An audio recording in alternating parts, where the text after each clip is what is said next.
ये देखिए जी मेरी पिटूनिया प्लांट्स की फुल ब्लूमिंग। और अभी आपको इसके कलियां भी नज़र आ रही हैं जो कि ग्रीन ग्रीन कलर की। तो पुराने फूल स्प्रेंट होते रहेंगे और नई कलियां फिर बनती रहेंगी, फूल आते रहेंगे। तो आज की वीडियो मेरे पिटूनिया के हवाले से है, आपने रहना है मेरे साथ। तो चलें जी शुरू करते हैं वीडियो को पिटूनिया के केयर के हवाले से। अस्सलाम वालेकुम दोस्तों, कैसे हैं आप देख रहे हैं वेल प्लांटेड। तो आज की वीडियो में मैं आपको दिखा रहा हूँ अपने पिटूनिया के प्लांट्स। देखिए इनके मैंने पनीरी लगाई थी और मैंने उस पर वीडियो भी बनाई थी, साथ साथ मैं शेयर करता रहा था जो जो ग्रोथ हो रही थी इसकी। और अब देखें माशाल्लाह इस पर फ्लावरिंग स्टार्ट हो चुकी है, नई नई कलियाँ बन रही हैं। कलियाँ देखें आप, जैसे देख सकते हैं इसकी जब कली बनती है तो बिल्कुल वो ग्रीन कलर की पहले होती है, फिर जब वो पक्का उसका एज पूरी होती है उस कली की तो फिर वो जिस कलर का भी फ्लावर हो। अभी ये सफ़ेद कलर है मेरे पास, इसमें बहुत से कलर आते हैं पिटूनिया के। पिटूनिया का बहुत प्यारा सीजनल प्लांट है। और अगर हम जहाँ तक इसकी मिट्टी की बात करें तो मिट्टी इसके लिए हमेशा वेल ड्रेन चाहिए होती है, जिससे पानी ठहरे नहीं। हम जो आम पौधों के लिए मिट्टी बनाते हैं, एक हिस्सा मिट्टी, एक हिस्सा गोबर की खाद और एक हिस्सा इसमें रिवर सैंड शामिल कर लें, या कोई भी खाद जो भी आप डालना चाहें। मैंने थोड़ी सी इसमें डीएपी भी डाली थी जब मिट्टी बनाई थी, क्योंकि आप जानते हैं कि सीजनल प्लांट जितने भी होते हैं इनका लाइफ साइकिल थोड़ा सा होता है।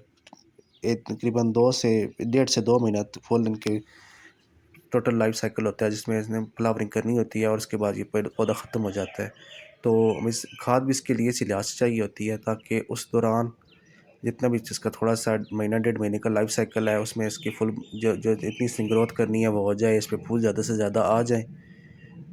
तो इसके लिए थोड़ी सी हम इसमें जो खाद कीमियाई खाद डालेंगे जैसे कि डीएपी खाद है, और इसके अलावा आप इसमें दूसरी कोई भी खाद डाल सकते हैं जो आपके पास हो, ताकि इस पे जो ब्लूमिंग हो वो जल्दी स्टार्ट हो, अच्छे तरीके से अपने लाइफ साइकिल पूरे करे। और ये देखें, ये मैंने हैंगिंग बास्केट में लगाए हुए हैं। वर्मी कंपोस्ट भी आप डाल सकते हैं, वर्मी कंपोस्ट अब हर जगह से मिल जाती है, लेकिन मैंने इसमें सिर्फ डीएपी डाली थी। ये मेरे 2 हैंगिंग बास्केट में लगे हुए हैं। एक जो है अभी उसकी थोड़ी सी ग्रोथ कम है, दूसरे पे कलियां आ रही हैं। तो ये पटूनिया है, साथ कुछ गिजानी के प्लांट्स भी हैं।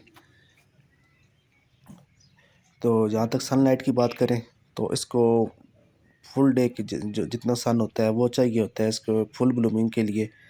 तकरीबन 7 से 8 घंटे की उस जगह पे आप रखें जहाँ पर सुबह सवेरे सूरज निकले तो रोशनी पड़ना शुरू हो जाए और शाम तक इस पर धूप पड़ती रहे, तो ये बहुत अच्छा तरीके से ग्रो करेगा। इस पर फुल भर के फ्लावर्स आएंगे।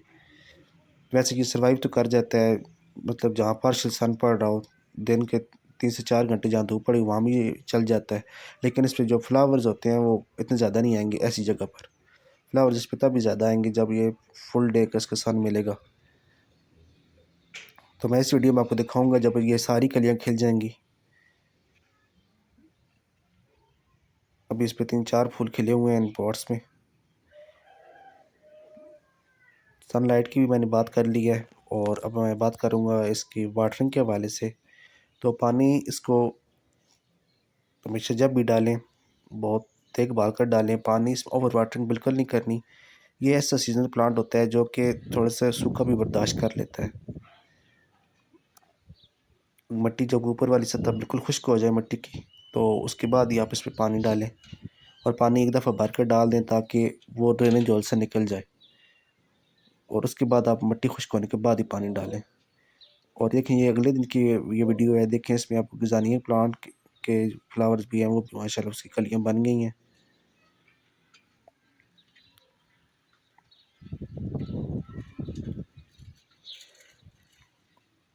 और पटोनिया के दूसरे तीसरे जो पार्ट है उस पर भी जो कलियां बनी हुई हैं। गिजानिया पे माशाल्लाह अच्छी फ्लावरिंग स्टार्ट हो चुकी है।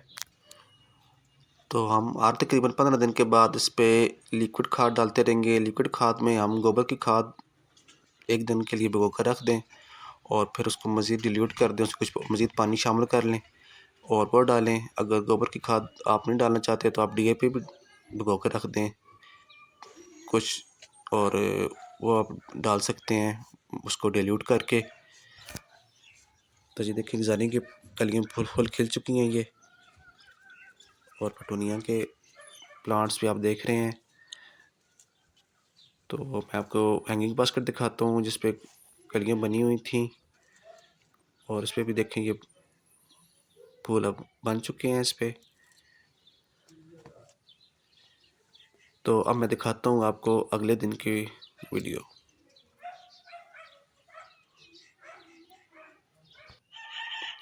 तो ये देखें जी, माशाल्लाह फुल ब्लूमिंग हो चुकी है। अभी भी कुछ कलियां हैं खिलने वाली, तो ये सिलसिला अब जारी रहेगा इंशाल्लाह। नई कलियां बनती रहेंगी, नए फूल आते रहेंगे, पुराने फूल स्पेंट होते रहेंगे, और हम स्पेंट जितने भी फूल हो रहे हैं उनको साथ साथ हम तोड़ते रहेंगे, पिंचिंग करते रहेंगे। क्योंकि अगर हम वो पिंच नहीं करेंगे तो उन पर सीड्स बनने स्टार्ट हो जाएंगे, और सीड्स जब बनना स्टार्ट हो जाते हैं एक दफ़ा पौधे में, तो फिर उस पर फ्लावरिंग कम हो जाती है, क्योंकि सारी एनर्जी उसकी सीड्स बनाने की तरफ लग जाती है। तो हम पिंचिंग करते रहेंगे, इस पे मैं इंशाल्लाह अलग वीडियो बनाऊंगा। तो ये थी मेरी आज की वीडियो जी, पेटूनिया के हवाले से, पेटूनिया के केयर के हवाले से। और मैं उम्मीद करता हूँ मेरी वीडियो आपको अच्छी लगी होगी। अगर आपको मेरी वीडियो ये अच्छी लगी है तो वीडियो को लाइक कर दें। अल्लाह हाफिज़।